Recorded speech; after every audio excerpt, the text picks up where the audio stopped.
Melihat ya ada kebijakan-kebijakan lain juga begitu termasuk adalah pemerintah juga menerapkan kenaikan harga ya pembelian untuk gabah dan juga beras begitu ya di tingkat untuk petani dan juga nah ini seperti apa tanggapan Anda berkaitan dengan hal ini begitu ya? Kalau sekarang ya kita menyambut baik kenaikan harga HPP ya sebesar Rp500 dari awal itu 6.500 untuk beras konsumsi dan sekitar 5.500 untuk jagung pakan. Ini merupakan angin segar bagi petani. Dan ini juga perlu disesuaikan dengan harga beli di masyarakat supaya tidak ada dispute nanti berpengaruh terhadap daya beli masyarakat. Nanti waktu harga di konsumennya juga supaya bisa stabil, ini perlu sekali pendampingan dari pemerintah gitu. Tetapi keseluruhan kita mendukung betul kenaikan HPP ini karena ini bisa menguntungkan untuk petani. Ditambah lagi sekarang kan fokus pemerintah untuk swasembada pangan ini didukung dengan anggaran yang luar biasa besar sekitar 130 triliun untuk tahun 2025. Ini disalurkan untuk kementerian-kementerian terkait termasuk juga Kementerian Pertanian, Kementerian Kelautan Perikanan, dan kementerian terkait untuk bidang pangan ini. Sehingga dengan kenaikan HPP ditunjang dengan anggaran yang luar biasa besar, ini selain meningkatkan produktivitas pangan juga harus selaras dengan kesejahteraan petani. Oke, baik. Artinya memang sudah ada dukungan-dukungan juga dari pemerintah begitu untuk tadi meningkatkan semangat dari para petani juga ya. Termasuk dukungan dari anggaran juga untuk produktivitas pertanian. Oke, baik. Tapi balik lagi kita ke cita begitu dari Presiden Prabowo Subianto yaitu adalah swasembada pangan begitu. Nah, kita lihat mungkin dari beras sendiri.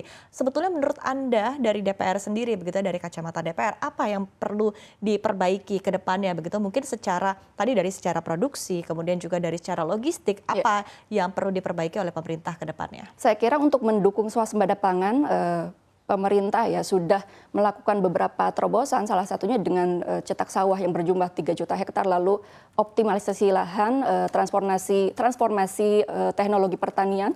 Tinggal bagaimana kita memberdayakan masyarakat dari sisi SDM dan juga kita mengawal betul bagaimana sarana dan prasarana ini bisa turun tepat sasaran kepada petani. Dan yang lebih penting lagi adalah pasca panen. Karena jangan sampai kita meningkatkan produksi tetapi pasca panennya tidak dikawal dengan baik. Untuk itu Komisi 4 meminta Bulog ya supaya bisa berkomitmen untuk bisa menyerap hasil panen para petani. Ditambah sekarang kan HPP-nya sudah dinaikkan. Jadi ini bisa meningkatkan semangat dari petani dan juga meningkatkan kesejahteraan untuk petani kita. Oke, baik. Baik, tadi di satu sisi ini kan memberikan efek yang positif ya bagi petani kita dengan kenaikan HPP dan juga pembelian gabah sendiri ya. Nah, kemudian di satu sisi ketika kita melihat mungkin kontrolnya dari Komisi 4 DPR RI agar kenaikan harga yang terjadi di hulu ini tidak berpengaruh terhadap konsumen begitu seperti betul, karena sekarang daya beli masyarakat sedang turun kan, ditambah dengan kondisi perekonomian sekarang ini. Jadi bagaimana caranya supaya ada win-win solution, petani bisa untung, masyarakat juga bisa terbantu dari sisi daya belinya. Ya, oke, baik. Nah, mungkin secara elaborasi lagi begitu ya, langkah-langkah yang dilakukan oleh DPR untuk memastikan agar kenaikan harga ini tidak terjadi di konsumen di tengah daya beli yang turun ini seperti apa? Berarti ini harus ada kerjasama, misalnya Bulog, Kementerian Pertanian, dan juga Kementerian Perdagangan untuk supaya ada operasi pasar. Jadi kenaikan dari kenaikan HPP ini tidak begitu berpengaruh terhadap daya beli masyarakat begitu. Jadi memang ini perlu kolaborasi antar tingkat kementerian, Mbak. Oke, baik. Selain operasi pasar, mungkin langkah-langkah lain yang bisa dilakukan seperti apa? Langkah-langkah lain juga saya kira banyak ya untuk meningkatkan daya beli masyarakat ini. Terlebih ini untuk jangka pendeknya ya, jangka panjangnya ya kita tetap harus meningkatkan produksi dalam negeri supaya memang harganya juga bisa stabil, tidak ada kelangkaan. Karena kalau sudah adanya kelangkaan, harga akan semakin naik. Jadi intinya kita kawal dari sisi produksinya, kebijakan pemerintah untuk produksinya, dan juga kita kawal dari sisi kesejahteraan masyarakatnya. Gitu. Oke, baik. Baik. Nah, selain berkaitan dengan beras begitu ya, ada komoditas lain yang juga dilarang ya untuk dilakukan impor di sepanjang tahun 2025 ini. Salah satunya juga adalah berkaitan dengan jagung begitu dan gula dan garam. Nah, di antara komoditas ini mungkin apa yang menjadi concern dari DPR RI sendiri? Ya, kalau dari DPR kami itu kemarin fokus terhadap bagaimana kita bisa swasembada beras. Nah, adapun untuk jagung, gula dan garam ini perlu perhatian lebih lanjut karena sekarang fokus pemerintah itu misalnya ekstensifikasi lahan untuk beras.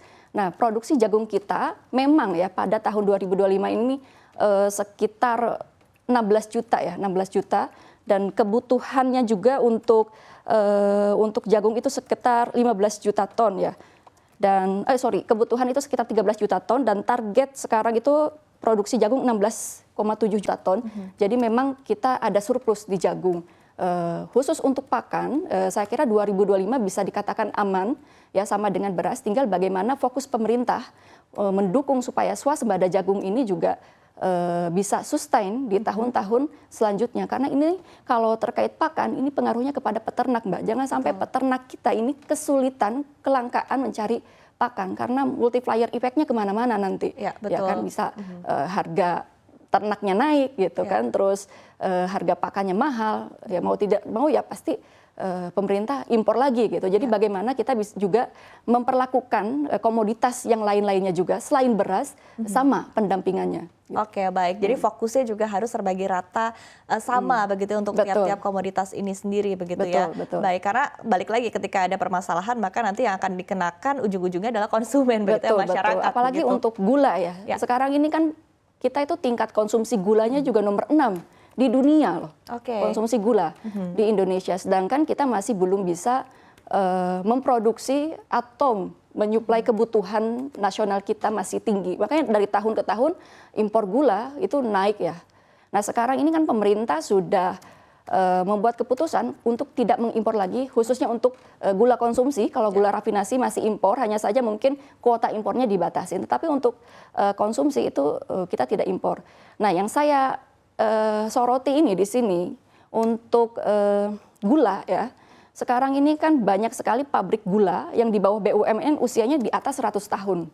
Dan itu bisa berpengaruh terhadap produktivitas. Juga pemerintah ya belum ada ekstensifikasi lahan untuk tebu ini.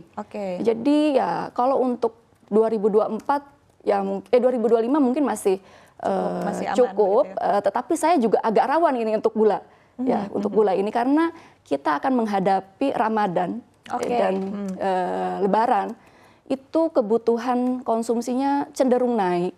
Ya tinggal nanti bisa dipastikan data kita ya, data stok gula kita dan data konsumsi kita itu harus akurat. Ya harus dicek per 3 bulan lah minimal gitu.